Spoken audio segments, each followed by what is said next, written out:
What is up, guys? It has been so long since we have been here. You may notice a little bit of a difference.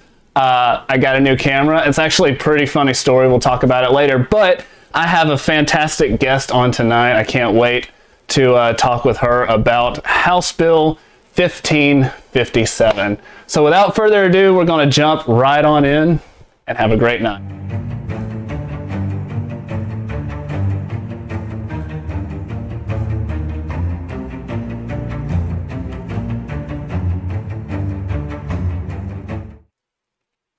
So, House Bill 1557 was officially signed into Florida statute today by Big Daddy, Governor DeSantis. That's a really great thing. It's called the Parental Rights in Education Bill. You probably have heard it as the Don't Say Gay Bill. But as we're going to talk about, we're going to realize why that's just such a terrible representation of it.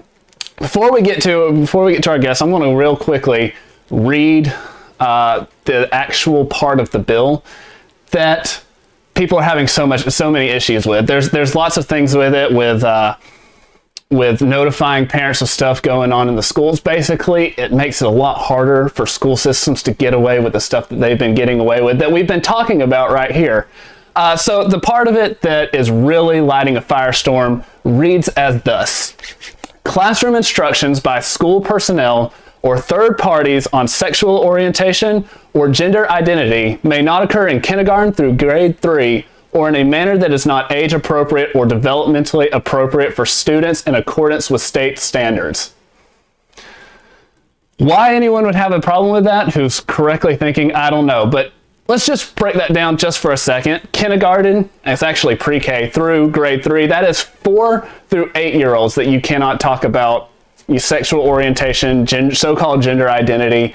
That is the only people that this bill excludes from you being able to talk about that in school. I wish it was more. I wish it was all of grade school, probably all of middle school too, but unfortunately, that is not the case. Now, I do want you to notice something about this that you would never know if you just listen to the media in general.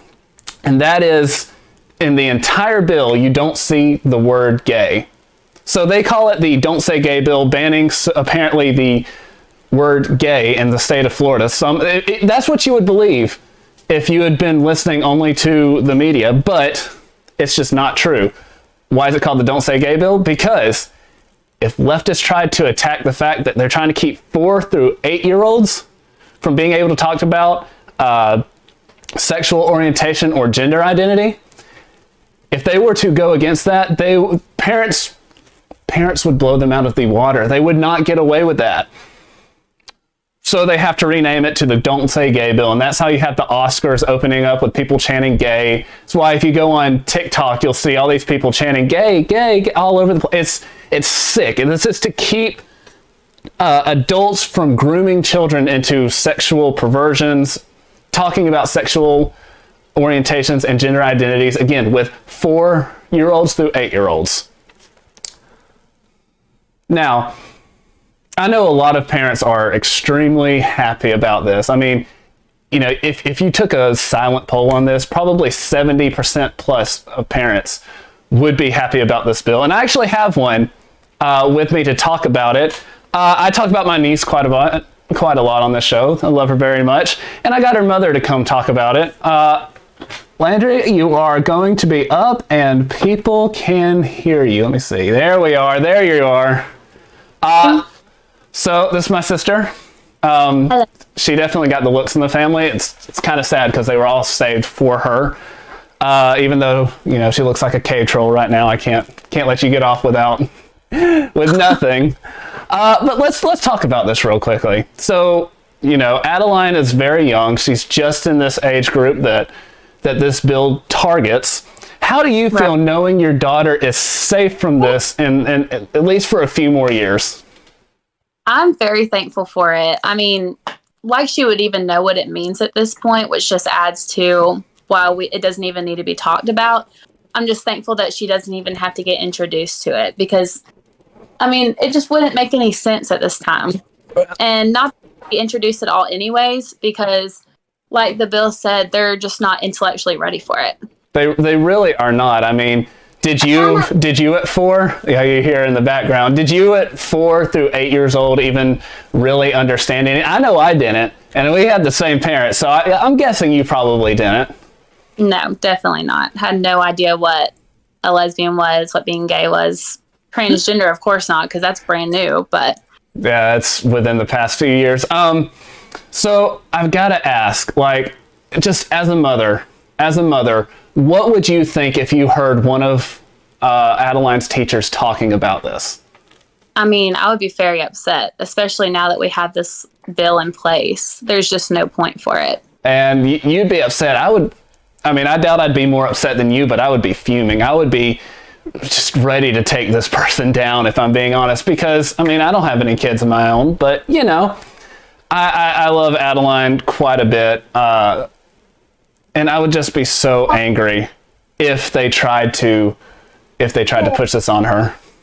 Right. It's so unnecessary. It really is. You know why they're pushing this, and we're kind of getting off script a little bit. You know why they're pushing this at such a young age, why they're so angry about it, right? Because with a mother like you, Adeline at 10 is going to know what a girl is, what a boy is, and that a girl can't be a boy and a boy can't be a girl. That's why they have to go. I know you would teach her that. I mean, she knows that now. You could ask her right now what she is, and she would know. Yeah, and it's crazy that, I mean, Adeline's a smart little girl. It's crazy at 5 she knows more than, you know, half the Democrats in Florida do, and the other half are lying about it. So it's sad. Well, thank you for coming on. I know there's no whole lot of meat to this, but I mean, I can just tell from your face that you're relieved that she doesn't have to worry about this. Very much so. So very thankful. Well, I'm thankful that you came on. You know, it was great to have you. Even for such a short thing, you have definitely made this so much better. So have a great rest of your night, you know, and tell Adeline I love her. She's right here. All right. Love ya. Love you. See you later. Bye. All right. So that was, again, Landry Bassford talking about just how glad she is that she doesn't have to worry about her daughter going through this. Now, the other part of this story is the media calling it the Don't Say Gay bill. And I've been thinking about a lot about this. And, you know, as a consumer of media, you see a lot of people who really are just not only unhinged about this, but they also refuse to actually do any research. That's why there's a great story came out. Moms for Liberty Leon County actually went to the Leon County School Board and read this. It took 3 of them, because you can only talk for 3 minutes. They read all 7 pages word for word to try and dispel the myths around this. But if you were to go and listen to liberal media, if you were to go to listen to TikTok, Twitter, people on the left, do you think that to say, literally there was an ad run where a little girl in a school project said the word gay? Well, the battery just went out. Give me 1 second. That happened faster than I thought.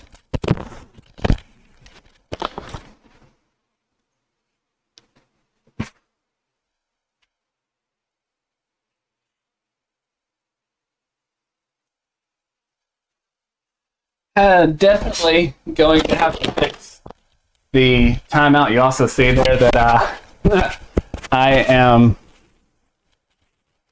you know, only wearing shorts. So, where was I? Oh, yes. If you were to look at Twitter, TikTok, anything like that, you would only see Don't Say Gay, where they think that if they say the word gay, there's a whole political ad. If they say the word gay, then they are going to be arrested, dragged off to jail. It's not the case. I mean, obviously, it's not the case. But you know what? I think there might be a bright side that not many people are talking about with this. Because think about it. If so many people who are worried, there's kindergarten teachers going on MSNBC worrying that they're not going to be able to talk about their home life. A gay kindergarten teacher went on MSNBC saying, I don't know if I'm going to be able to talk about my home life with 5-year-olds. Do we need to talk about home lives with 5-year-olds? Is that really what we need to be doing right now? When I was in kindergarten, I thought my teacher slept there. I said that before. I thought they poofed into existence every morning, and then as soon as we left, they poofed out of existence. And that is all a kid needs to know about their teacher. Because they're not there to get morals. They're not there to get values. They're there to learn that 2 + 2 = 4. And George Washington was a great American. Saved, turned back the British, all of that stuff. And that we crossed the Delaware on Christmas just to attack you. So the only good thing that comes out of this Don't Say Gay branding is that some people will believe it is actually against the law to talk about themselves like that with 4 through 8-year-olds or any kid. I'm okay with that.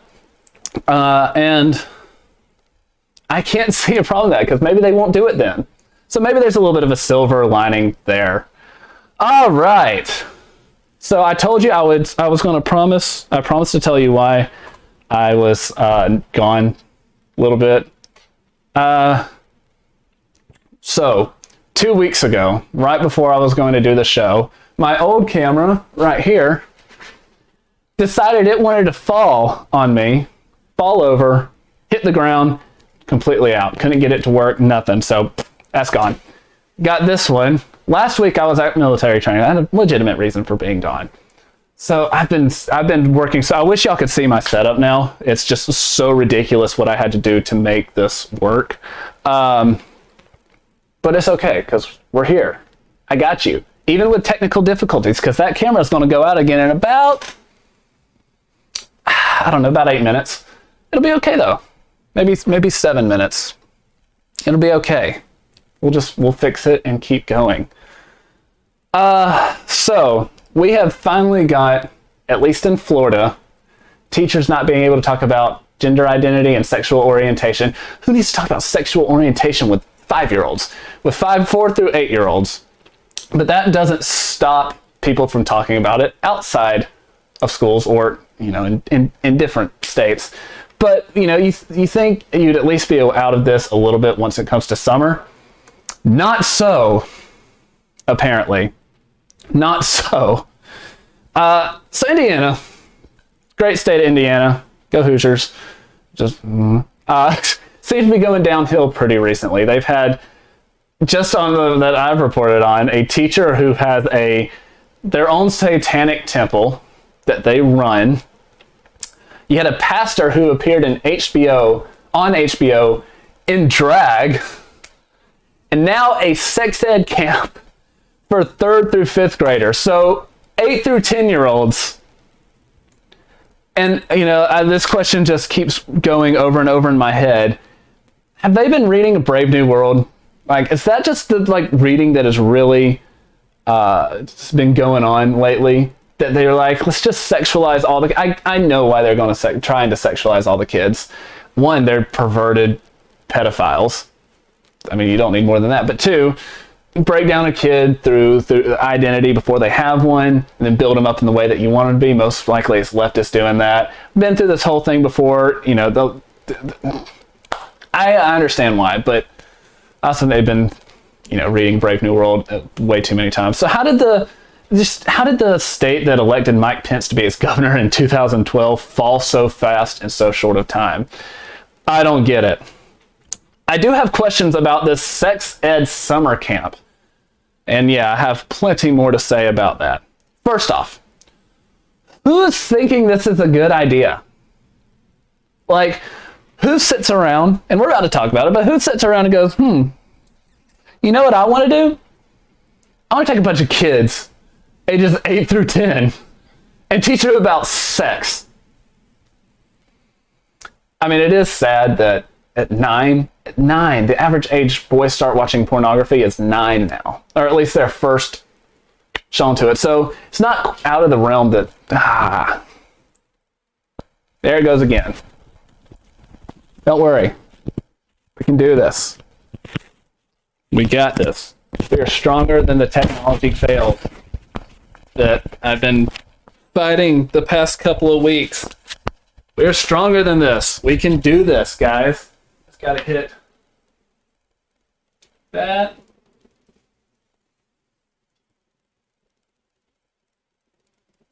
And oh, this is so much fun. I love doing this on live stream. Hold on, guys. I'm so sorry. I tried to work out all the kinks, but I was rushing against time.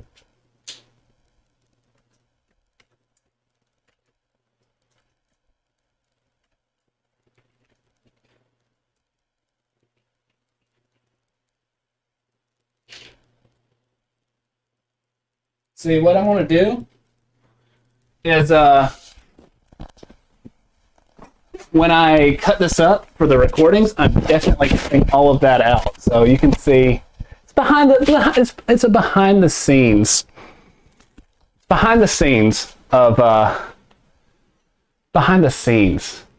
of the canceled Misfit show today.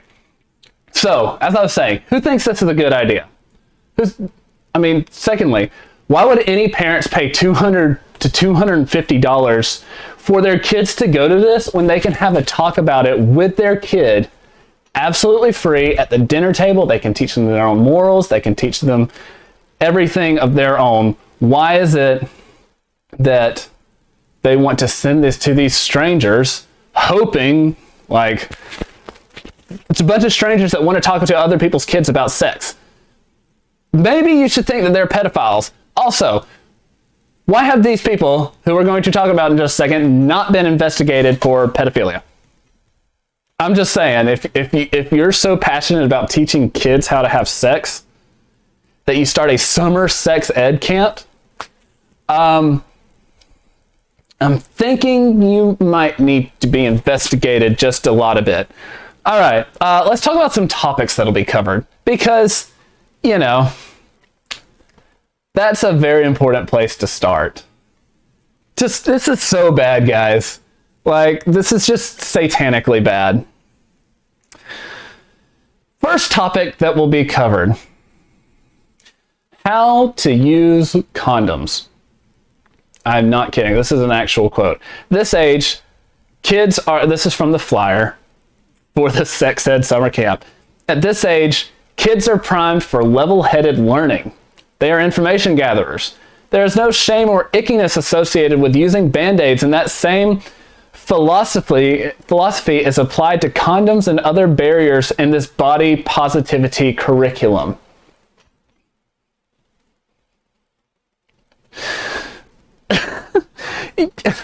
Equating Band-Aids to condoms is like equating Advil to the birth control pill. It doesn't make sense. It's not the same thing. Again,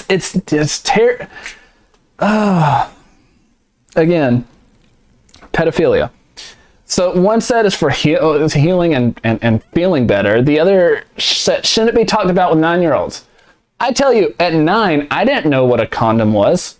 I also didn't know what the birth control pill was, because I didn't know what a period was. But alas,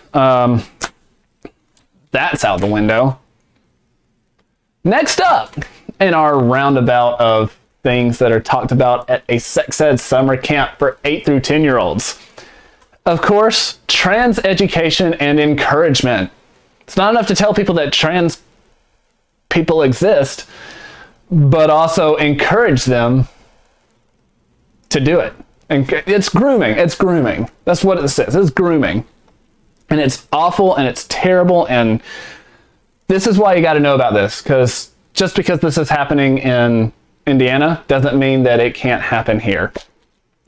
So in addition, the flyer goes on to say, in addition, the kids will not be separated by gender when learning about puberty, bodies, and sex, because gender is a spectrum and everyone needs to learn about all the bodies. If this was the only thing that was on there, it would still need to be canceled, but gender's not a spectrum. There are different personality traits. Some are more present in masculine. Some are more present in males, and so they're attributed to be more masculine. Some are more present in females, so they're attributed to be more feminine. Males can have somewhat feminine traits, and females can have some masculine traits. That doesn't mean that if you're a girl, you're a boy, or a boy, a girl. It doesn't. It does not. And telling them that they are is awful, because, and this was from a USA, this statistic was put out by USA Today from, I'd have to go back and look up, but it was a whole study. 41% suicide rate for transgender people across the spectrum. And again, I know the argument that this is so high only among people who are not affirmed into it. And it's because of people like me who want them to believe the truth that they're killing themselves, and that's not the case. Because as I've said before, and I will say it again, and I will keep saying it, find me another oppressed group that is killing themselves at 41%. Other than maybe the Japanese during World War II when Americans, took over their islands and they didn't want to be captured. Other than that, show me a group of oppressed people who are killing themselves throughout all of history, who are killing themselves at that rate. Maybe the Assyrian army was, a town that they had their sights on. They might do it. What this is doing is grooming kids for an unhappy life full of regret, or a way to push that down so they don't feel it, which doesn't seem very interesting life to me. Continuing on, and this just keeps getting better and better. How to introduce yourself to porn healthily. I can tell you from experience, there is no way to do porn healthily. It's not good for you. And that is an oxymoron if that word is to ever mean anything. See, pornography is addictive in a way that sometimes even drugs can't be. Most drugs you have to go out and get. They're not produced by your body naturally.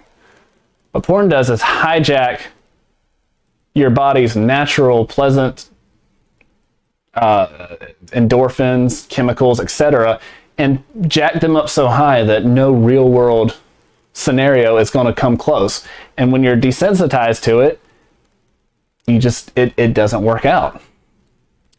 It causes you to see sex in an increasingly unhealthy way as you chase the dragon of the original dopamine hit. And of course, the chemical cocktail that is the bastardization of what the human body experiences healthfully during sex. So basically, you have to keep searching out new and harder things to keep the dopamine levels where your brain gets used to once it gets desensitized to it.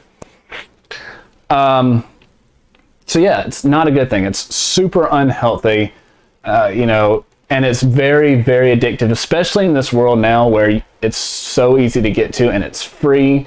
And it's really sad that they want to push these kids into this because it's not healthy for anyone. Who would do this to kids? Who would do this to kids? I'm about to tell you, and I don't know how these people aren't in prison.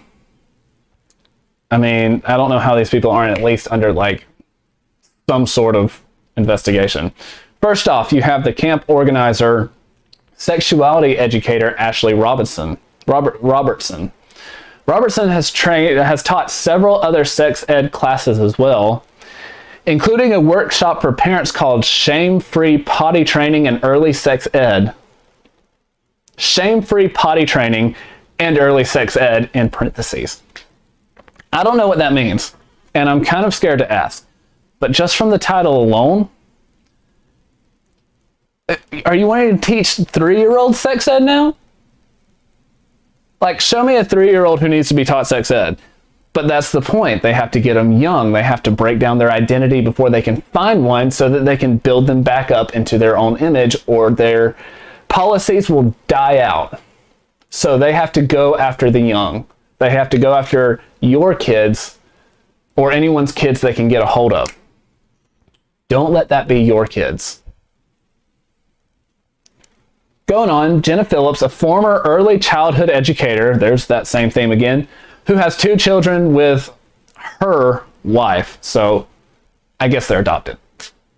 Phillips says that she is a firm believer of positive sex education for children and supports LGBT youth in Indianapolis. Firm believer of positive sex education for children. These people are pedophiles. They're pedophiles. How could they not be? How could they not be? Also running the camp is Kathy Miller, a teacher of 30 years. That's all that the article had on her. But yet another educator.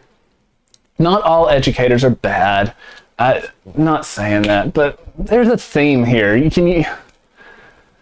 I don't see, I don't know, a pastor doing this, and it went off again. All right. 1 second, guys. This time the battery's not running out, so it should be real quick and easy. I did not realize, because I've not had this running for more than 10 minutes at a time, that this was the case. So I will definitely run it by the seat of my pants this week and have it much better next week. So I apologize to everybody. Okay, moving on. Kathy Miller, teacher of 30 years, talked about her. Robin, just Robin, who goes by any pronouns. So can I call her, A/pedophile? Her pronouns A/pedophile? Because anyone who is caught up in this group probably has the pronouns of A/pedophile. Jenny Mintz, a parent and family coach, and Phoenix, a high school assistant. There you go again. High school assistant described as a trans queer individual.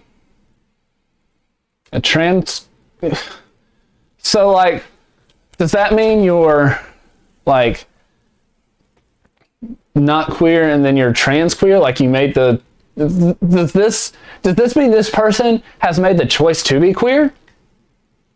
Or I might be missing a, comma in here, but I don't think so, because I'm pretty sure I copied and pasted. So we'll see. Let's see. So nobody here actually looks like, someone I would ever want within 100 foot of my kids, should I one day have them, or at least my niece. Much less teach them anything. I would want them banned from all children anywhere. They should be banned from all children anywhere, but I definitely wouldn't want them teaching my kids. And there's some things to these. Some patterns I noticed in these educators. First of all, they're all women. And before I get all the hate mail, if these were men, I just put this out there, if these were men, they would be arrested on the spot. I mean, could you imagine if men wanted to teach, hey, little girl, you want me to teach you some sex education? Yeah, no, they would get in jail. Like, probably shot. They probably would need to be. Also, teachers, many of them, there are many good teachers out there. I have some in my family. I know very many of them. I had some great teachers throughout high school. But with so many of these stories, and I have some statistics to back this up, you see too much of this. No other profession has these many sex scandals. Where else are numbers like these that pull up? This is from the AP, from a study, and I've talked about this one before. It's on an earlier episode. Your homework's to go find what episode, watch through all of them.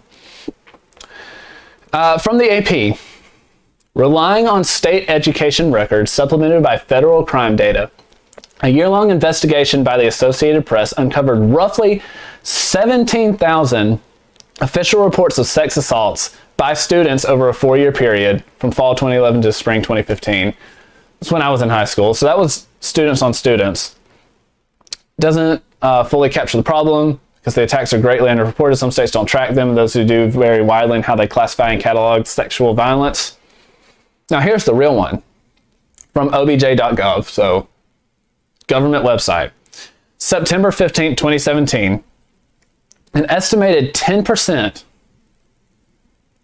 1 in 10, K through 12 students will experience sexual misconduct by a school employee by the time they graduate from high school. Let me just read that again so you get an understanding of how bad this is. An estimated 10% of K through 12 students will experience sexual misconduct by a school employee by the time they graduate from high school. This was 5 years ago. Imagine how much worse it is now.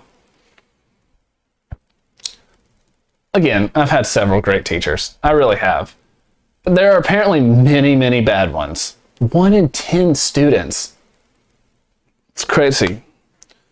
Maybe we need a better system.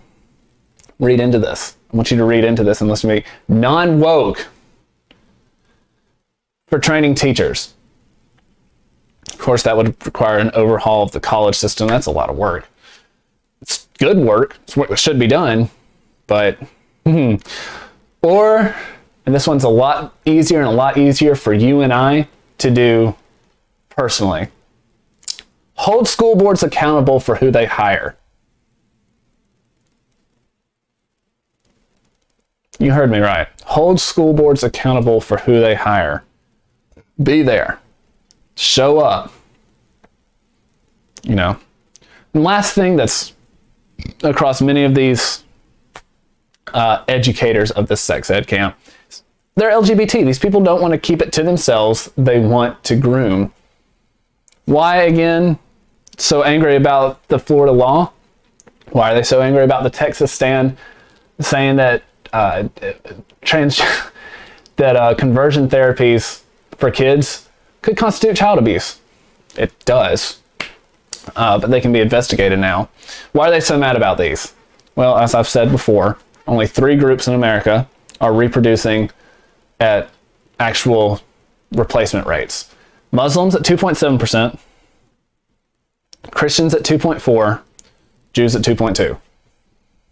Which means that if kids generally follow the political leanings of their parents as they grow older, 50 years from now, 60 years, 100 years from now, they will non-birth themselves out of a movement.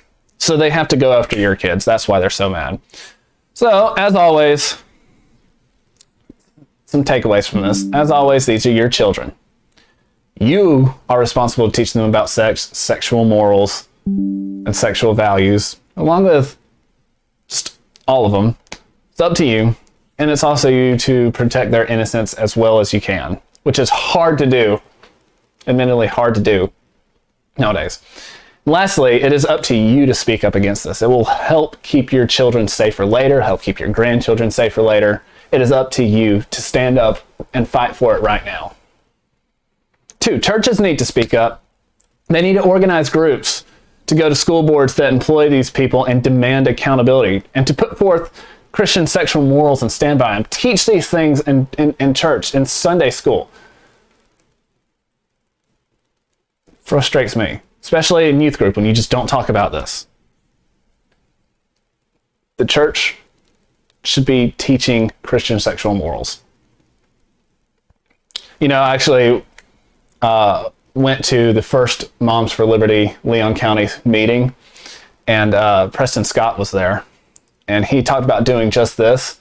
And I got so mad because I'm like, I had that thought before this, and now everybody's going to, think it wasn't an original idea, and it was. But it's okay because he's right and I'm right. So let's do it. 3, these people will never stop attempting to get to your child. They are in too deep. They have dug their grave. They have paid all their dues. They have no choice but to keep doubling down. Several public school staff members are among the members of Robertson's Facebook page, including a guidance counselor at Fishers High School in Fishers, Indiana, and a school psychologist at Arapahoe High School just south of Denver. So this isn't just limited to Indiana. This is why it's important for you, even if you don't live in Indiana. It's important across the country that you stay vigilant against this, that we stay vigilant against this, because otherwise the next generation will be theirs for the taking. That's a scary thought. All right. So, keep your children safe. Now into a little bit newer news. As you may or may not have heard, there's been a Supreme Court nominee being questioned by Senate as part of their advise and consent mandate.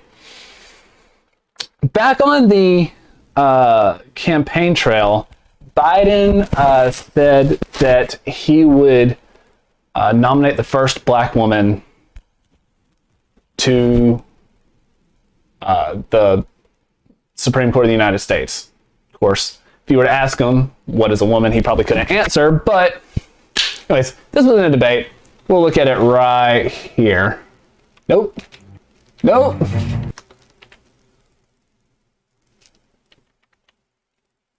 You know, I won't get to the right one eventually. There we go. I committed that if I'm elected president and have an opportunity to appoint someone to the courts, I'll appoint the first black woman to the court.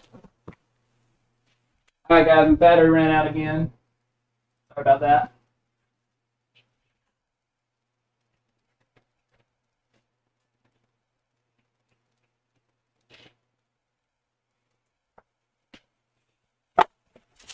This is a frustrating technical difficulty, but we're going to make it through it.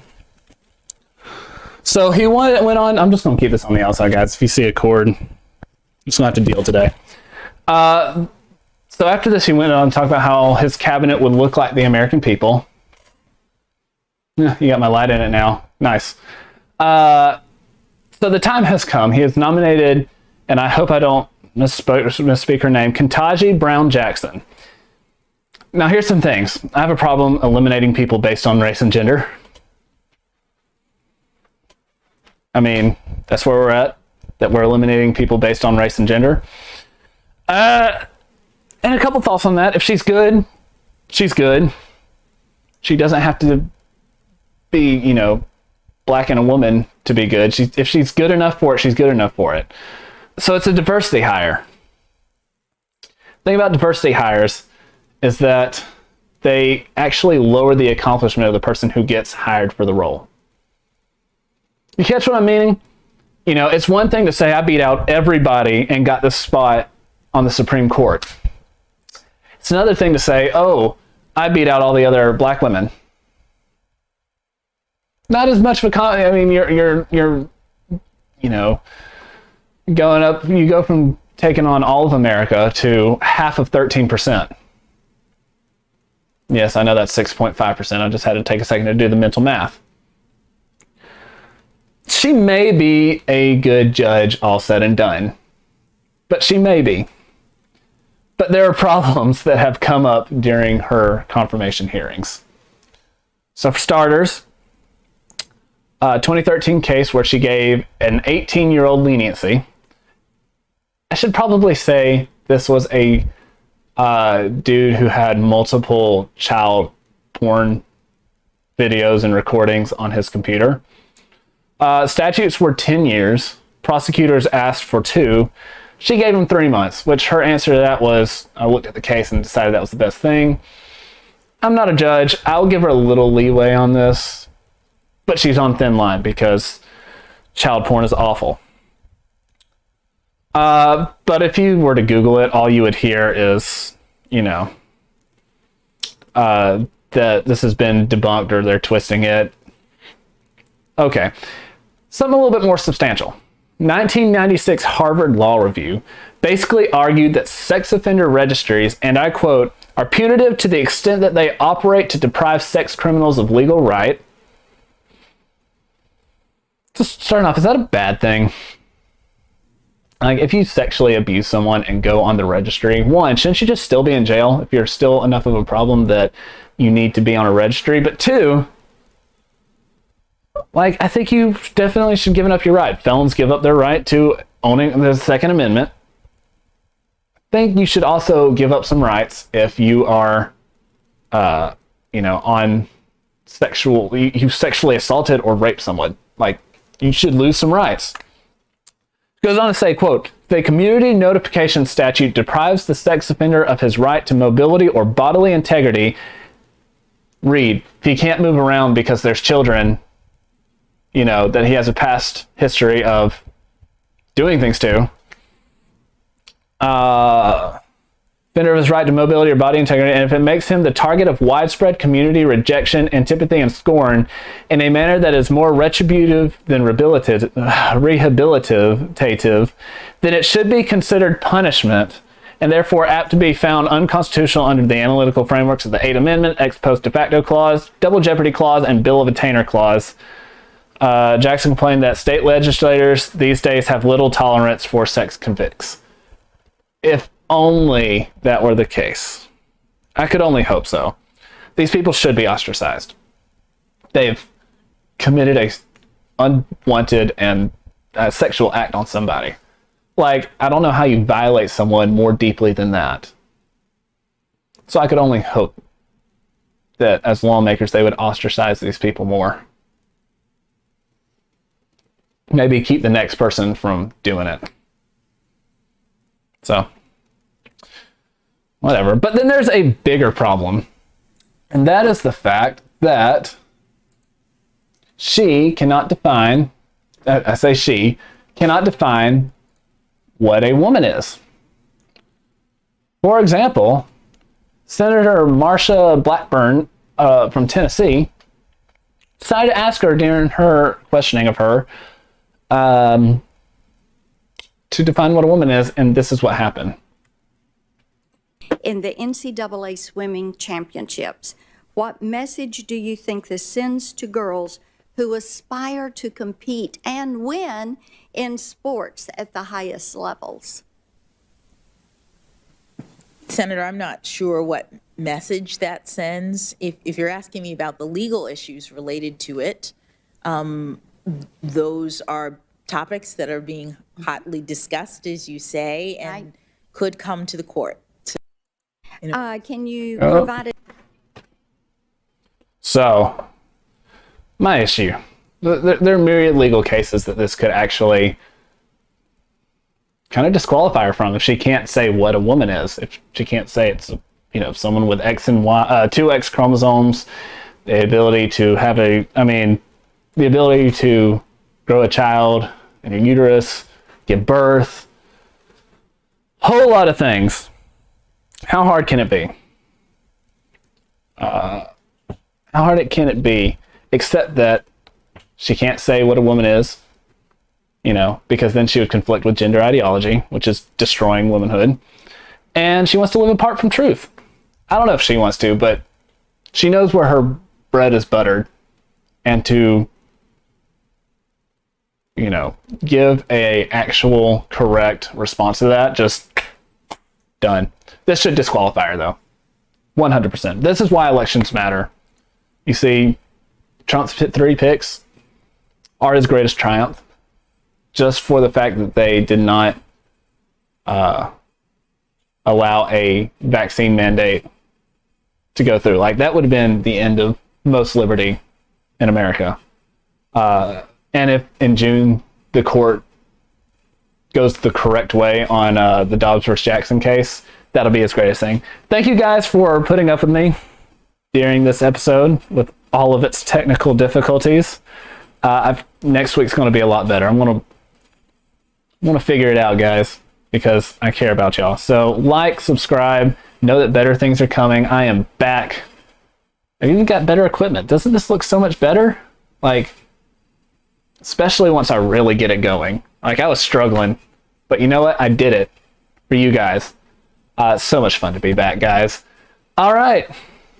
A great day. Go do something to make a leftist mad at you and try to cancel you because you're probably doing something right.